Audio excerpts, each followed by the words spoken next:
اللہ اور اس کے رسول کی پوری اطاعت نہ کرنے کی وجہ سے، کیونکہ جانتے ہی نہیں، اپنی جانب سے سمجھتے ہیں کہ اطاعت بس نماز، روزہ، حج، زکوٰۃ اور دعا، تلاوت وغیرہ میں ہے، بس اسلام کا یہ کلی نقشہ ہے۔ تو اللہ رب العزت نے اس سے آگے خاص طور پر وضاحت کی ہے کہ ایک یہ گھر کیسے پاک رہ سکتے ہیں۔ وَاذْكُرْنَ مَا يُتْلَى فِي بُيُوتِكُنَّ مِنْ آيَاتِ اللَّهِ وَالْحِكْمَةِ، اور تمہارے گھروں میں اللہ تعالیٰ کی آیات حکمت میں سے جو کچھ تلاوت کی جاتی ہے انہیں یاد کرو، ان کا باہم ذکر کرو، یاد دہانی کرواؤ۔ یعنی جو وہی نازل ہوتی ہے نا اللہ کے رسول کے گرانے میں، تو وہی نازل ہوئی تھی نا، تو گھر میں رہنے والی خواتین کی ذمہ داری ٹھہرائی کہ اب یہ وہی صرف مردوں کی ذمہ داری نہیں ہے، آپ نے اسے یاد کر لینا ہے، یعنی خوب اچھے طریقے سے سمجھنا ہے، اس کو یاد رکھنا ہے، کیونکہ جو چیز انسان کی یادوں میں ہوتی ہے وہ اس کی زندگی میں بھی آ جاتی ہے، اور جو یادوں میں نہیں ہوتی وہ عمل میں بھی نہیں آتی، اور جس چیز کا علم ہی نہیں ہوتا وہ یادوں میں بھی نہیں آتی۔ تو وہ کیا چیز ہے جن کو یاد کرنا ہے؟ اللہ کی آیات۔ کلیئر ہو گیا نا؟ اللہ کی آیات کا علم نہیں ہوگا تو پھر یاد کیسے کی جائیں گی، ان کا تذکرہ کیسے ہوگا گرانے میں؟ اب ذکر کرنے کے بارے میں آپ دیکھیں، ذکر کے روٹ سے جتنے کام آتے ہیں ساری کام توجہ طلب ہے۔ ایک تو ڈائریکٹلی ذکر ہے، اور کیا آتا ہے؟ تذکیر، جسے نصیحت کہتے ہیں، اور کیا کہتے ہیں؟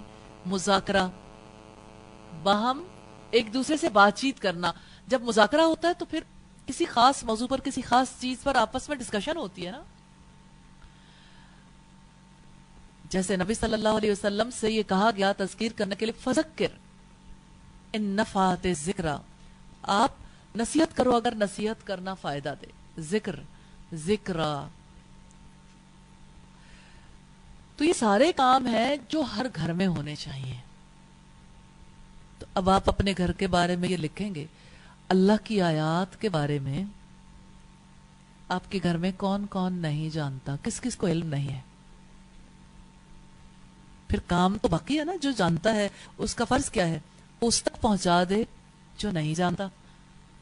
کیا آپ اس ذمہ داری کو قبول کرتے ہیں کہ جو نہیں جانتے ان کو سکھانا ہماری ذمہ داری ہے نا؟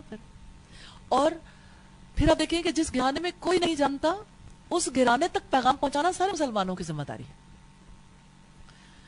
تو یہ ذمہ داری بڑھ جاتی ہے جس وقت، یعنی جو لوگ ہمارے رشتہ دار ہیں، جو ہمارے نیبرز ہیں، جو ہمارے قریبی لوگ ہیں، جو ہمارے دوست احباب ہیں، ان تک اس پیغام کو پہنچانا پھر ہمارے اوپر فرض ہو جاتا۔ میں ایک عجیب منظر آپ کے سامنے رکھنا چاہتی ہوں اسی حوالے سے، اگر آپ اگلی آیات کو پڑھیں گے تو آپ کو حیرت ہوگی کہ اللہ پاک نے ایک گھرانے سے پوری دنیا میں امن کا پیغام کیسے پہنچایا، اور کس طرح سے اس ایمان کی وجہ سے پوری دنیا کی اصلاح کی۔ رب العزت نے فرمایا، ان المسلمین والمسلمات، یقیناً اطاعت کرنے والے مرد اور اطاعت کرنے والی عورتیں، والمؤمنین والمؤمنات، اور ایمان لانے والے مرد اور ایمان لانے والی عورتیں، والقانتین والقانتات، اور فرما برداری کرنے والے مرد اور فرما برداری کرنے والی عورتیں، والصادقین والصادقات، اور سچ بولنے والے مرد اور سچی عورتیں، والصابرین والصابرات، اور صبر کرنے والے مرد اور صبر کرنے والی عورتیں، والخاشعین والخاشعات، اور خشوع کرنے والے مرد اور خشوع کرنے والی عورتیں، والمتصدقین والمتصدقات، اور صدقہ کرنے والے مرد اور صدقہ کرنے والی عورتیں، والصائمین والصائمات، اور روزہ رکھنے والے مرد اور روزہ رکھنے والی عورتیں، والحافظین فروجہم والحافظات، اور اپنی شرم گاہوں کی حفاظت کرنے والے مرد اور حفاظت کرنے والی عورتیں، والذاکرین اللہ کثیرا والذاکرات، اور اللہ کو کثرت سے یاد کرنے والے مرد اور کثرت سے یاد کرنے والی عورتیں، اعد اللہ لہم مغفرۃ واجرا عظیما، اللہ تعالیٰ نے ان کے لیے مغفرت اور اجر تیار کر رکھا ہے۔ ایک گھر میں امن جب قائم ہوتا ہے تو مرد اور عورتیں برابر ہو جاتے ہیں۔ یہ وہ کام ہے بنیادی جس کی وجہ سے گھروں میں امن قائم ہوتا ہے۔ تو بنیادی کام کون کون سے ہیں؟ اسلام، ایمان، فرما برداری، سچائی، صبر، خشوع، صدقہ، روزہ، اور شرمگاہوں کی حفاظت۔ اور اللہ کی یاد، وَلَذِكْرُ اللَّهِ اکبر، اور اللہ کی یاد تو بہت بڑی چیز ہے۔ اور آپ عجیب بات دیکھیں گے کہ سورہ الاحزاب میں پھر آگے سارے گھرانے کے احکامات ہیں، گھروں میں داخلے کے احکامات ہیں، کیونکہ ان تمام چیزوں سے پھر خرابی آتی ہے۔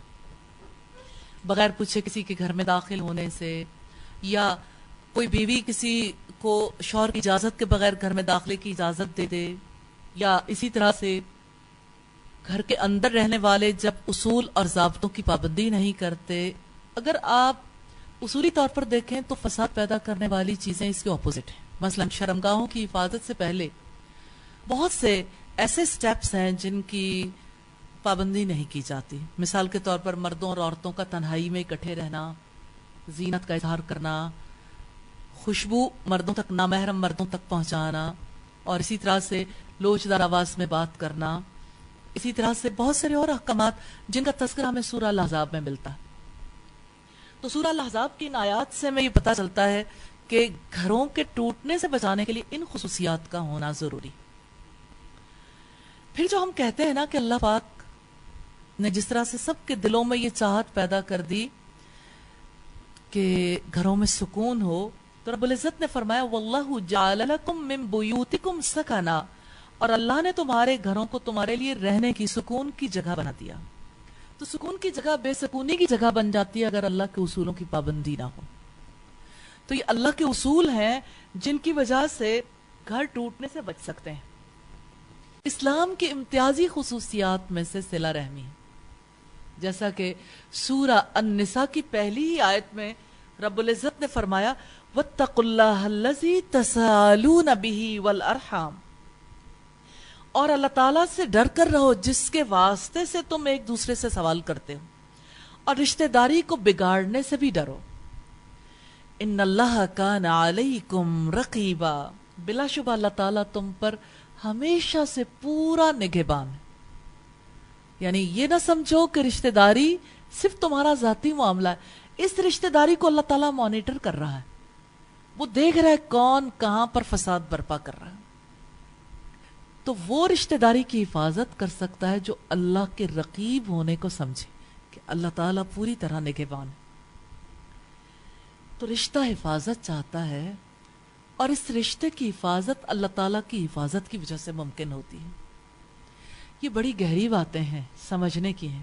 اس رشتے کی حفاظت کے لیے انسان کو بھی کوششیں کرنے کی ضرورت ہے، لیکن اللہ تعالیٰ نے اپنی حفاظت کے بعد جس چیز سے بچنے کا حکم دیا وہ شیطان کا شر ہے، کیونکہ شیطان اس رشتے پر سب سے پہلے تیشہ چلاتا، اس لیے شیطان مردود کے شر سے حفاظت کے لیے اللہ کی پناہ میں آنے کا حکم ہے۔ تیسری چیز جو ہے وہ اہل خاندان کی حفاظت ہے، یعنی سارے اہل خاندان اپنا رول پلے کریں۔ اور یہ حفاظت کس طرح سے ہوتی ہے؟ یعنی اپنی بیٹی کے لیے بھی، بیٹے کے لیے بھی پیرنٹس کی ذمہ داریاں ہیں نا، اسی طرح سے بہن بھائیوں کی بھی ذمہ داریاں ہیں، اسی طرح سے شوہر بیوی کی بھی ذمہ داریاں ہیں ایک دوسرے کے لیے۔ اس لحاظ سے اگر آپ دیکھیں تو پورے گھرانے کو سمجھنا تب ممکن ہے جب ہم ان سارے کانسیپٹس کو سمجھیں۔ اور اس میں آپ دیکھیں کہ پھر خاص نظام ہے جو ہمارے یہاں ہے، مشترکہ خاندانی نظام۔ تو ہمارے یہاں مشترکہ خاندانی نظام کی ذمہ داریوں کو نارملی غیر اسلامی ذمہ داریاں بنا کر پیش کیا جاتا ہے، معذرت کے ساتھ۔ اس لیے ہم اسلام کی حقیقی روح کو سمجھنے کی کوشش کریں گے۔ مشترکہ خاندانی نظام میں ہماری کیا ذمہ داریاں ہیں، پھر غیر مشترکہ خاندانی نظام میں کیا ذمہ داریاں ہیں۔ مشترکہ خاندانی نظام میں مسائل بظاہر زیادہ ہوتے ہیں لیکن ٹریننگ بہت ہوتی ہے، کیونکہ یہ ٹریننگ کیمپ ہوتا ہے نا، جس میں آنے والی نسل اگلی نسل کی حفاظت کرنا سیکھتی ہے۔ اور غیر مشترکہ خاندانی نظام میں بہت بڑے دباؤ کا شکار ہو جاتا ہے وہ خاندان جو دو شوہر اور بیوی کی صورت میں اپنے بچوں کے ساتھ رہتا ہے، کیونکہ ان بچوں کے وہ سمجھانے کے لیے سارے رشتے دور ہو جاتے ہیں، اور صرف دو لوگ جب اپنا کردار ادا کرتے ہیں تو پھر بچے